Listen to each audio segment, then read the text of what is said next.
Health authorities in South Africa are responding to a developing public health situation in Johannesburg, following reports of the first recorded death in the city linked to the Hantavirus. This incident follows a complex medical evacuation from a maritime vessel, an event that has placed regional surveillance systems on high alert and sparked discussions regarding localized containment measures. While the specific identity of the deceased has not been released, officials indicate that the individual was part of a group transported to a medical facility in Johannesburg after being removed from a ship. The transition from a maritime environment to a major inland urban center has necessitated a rapid response from the National Institute for Communicable Diseases and local health departments to ensure that any potential environmental risks are identified and mitigated. This development is particularly significant as hantavirus is not frequently reported in this specific geographic context, making the clinical confirmation of a fatality a matter of urgent investigation for virologists and epidemiologists alike. To understand the gravity of the situation in Johannesburg, it is necessary to examine the nature of hantaviruses. These are a family of viruses spread mainly by rodents. Each hantavirus serotype is generally associated with a specific rodent host species. The virus is shed in the animal's urine, feces, and saliva.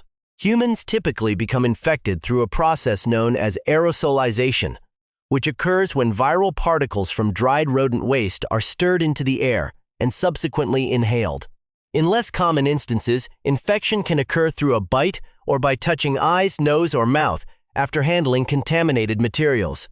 Depending on the specific strain of the virus, the clinical manifestation can range from hantavirus pulmonary syndrome, which affects the lungs and respiratory function, to hemorrhagic fever with renal syndrome, which impacts the kidneys. Because the symptoms in the early stages, such as fever, muscle aches, and fatigue, can mimic more common respiratory or viral illnesses, the initial identification often requires sophisticated laboratory diagnostics. The framing of this event around a ship evacuation points to the critical intersection of global trade and biosafety. Ports and maritime vessels have historically served as potential conduits for the movement of rodent populations across international borders. When a vessel reports a medical emergency of this nature, it triggers a chain of protocols involving port health authorities, international maritime regulations, and local emergency services. In the Johannesburg case, the transition from the coast to the inland highveld suggests a coordinated medical transport that ended in a critical care environment.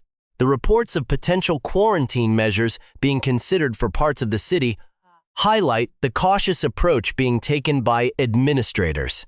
While hantavirus is traditionally considered a zoonotic disease with limited evidence of person-to-person transmission, the arrival of a potentially novel or highly virulent strain requires a high degree of clinical suspicion and rigorous contact tracing to rule out any unusual transmission dynamics or environmental contamination at the points of entry.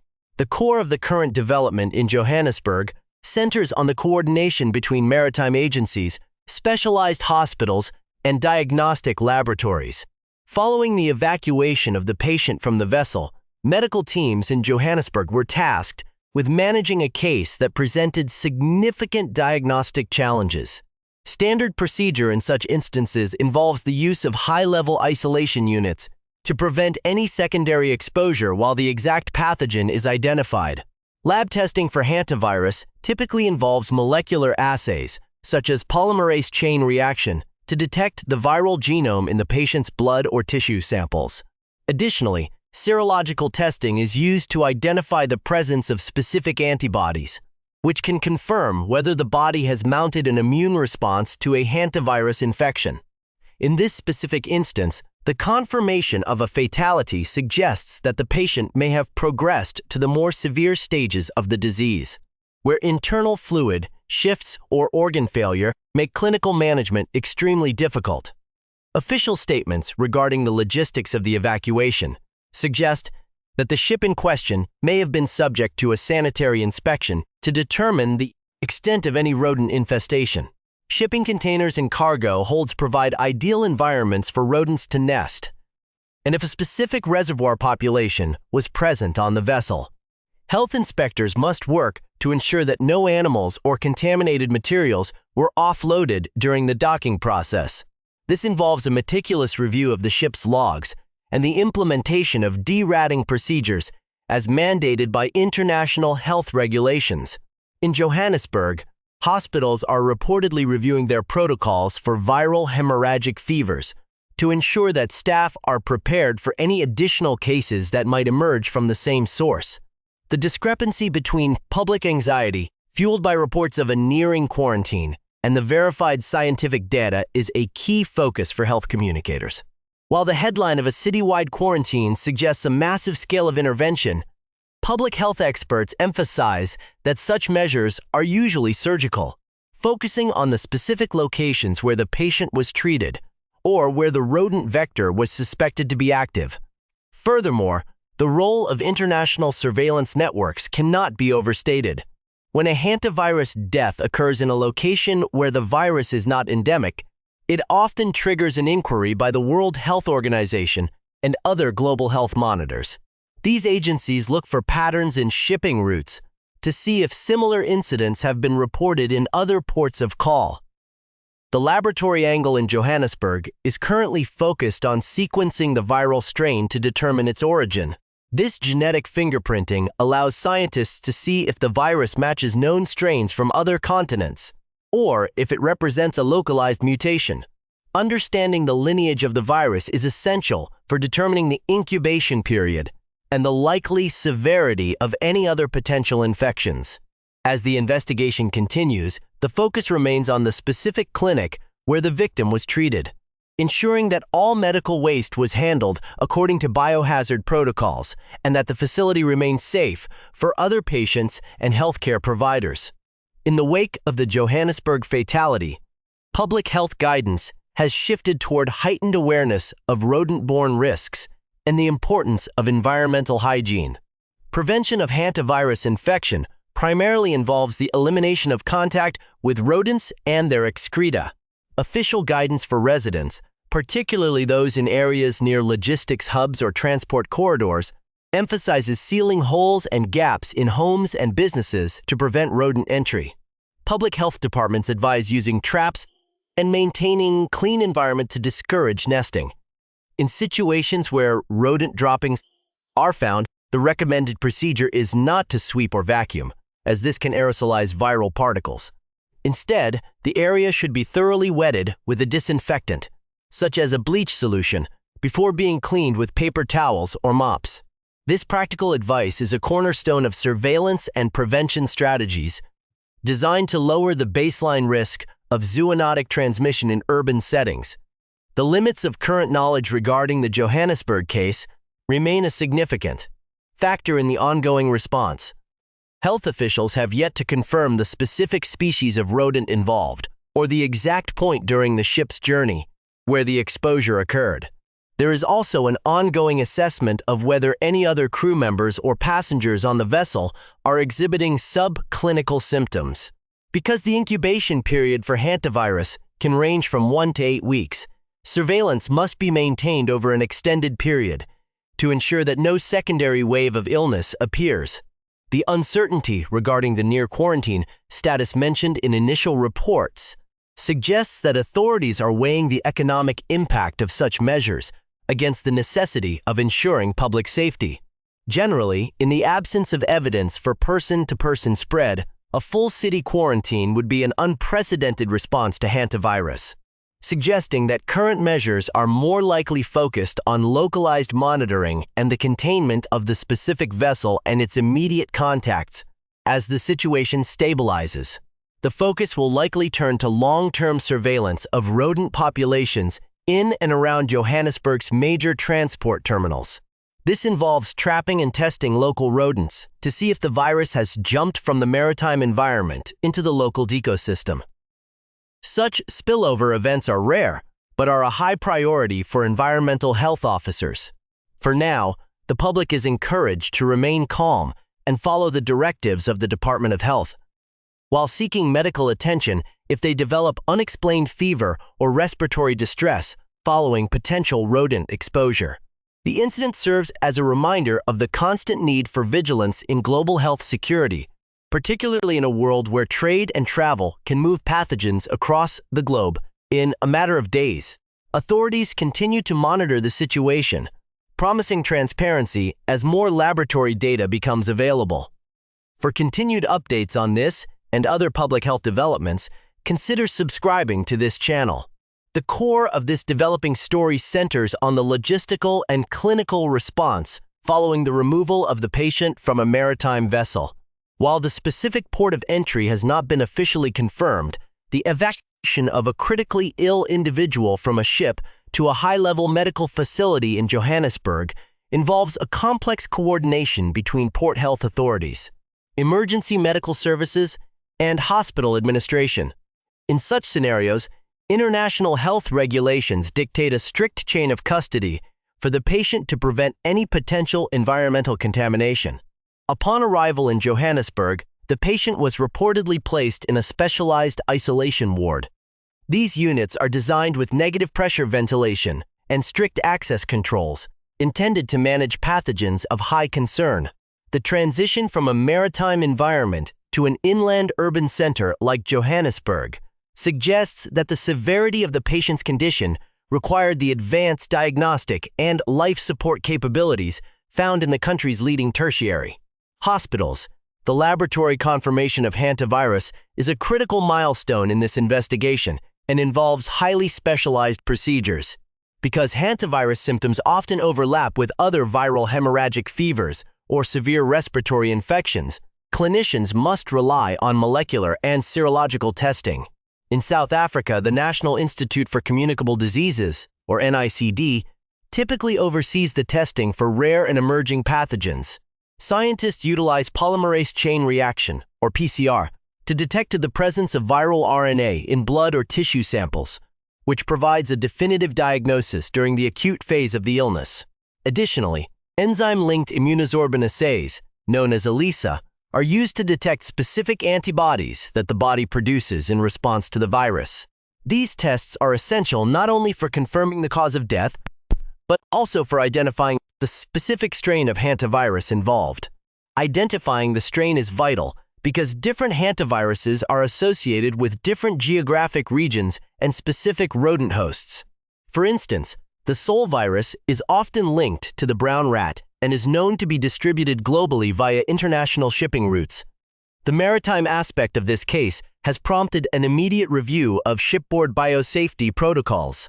When a hantavirus case is linked to a vessel, health inspectors must conduct a thorough de-ratting assessment to determine if a rodent infestation exists within the cargo holds, crew quarters, or galley areas. Rodents on ships can carry the virus and shed it through urine and droppings, which then dry and become aerosolized in confined spaces like ventilation systems or storage rooms.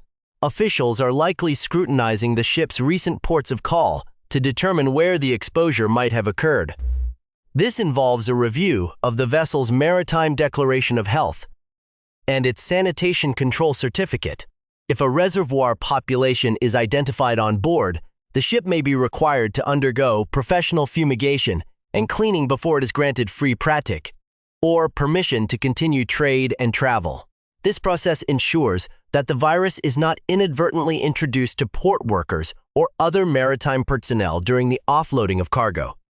Regarding the reports of a nearing quarantine in Johannesburg, there is a significant distinction between localized containment and a city-wide lockdown. Public health officials generally clarify that hantaviruses are zoonotic, meaning they jump from animals to humans, and in almost all known strains, they do not spread from person to person. The exception is the Andes virus found in South America, but such instances are rare. Therefore, the panic and talk of a citywide quarantine mentioned in initial reports may be an overestimation of the standard public health response. Verified protocol usually involves contact tracing of those who were in direct proximity to the patient or the source of infection, and the monitoring of medical staff for any signs of illness. Health agencies often use these moments to reinforce that while the death of a patient is a serious event, the risk to the general public in an urban environment like Johannesburg remains low. provided that rodent populations are managed and healthcare facilities maintain standard infection control measures. The investigation remains focused on the hospital where the fatality occurred and the vessel currently under inspection, as authorities work to reconcile the clinical data with the reported environmental risks. In the immediate aftermath of the confirmed Hantavirus fatality in Johannesburg, public health agencies have transitioned from emergency response to long-term surveillance and community education.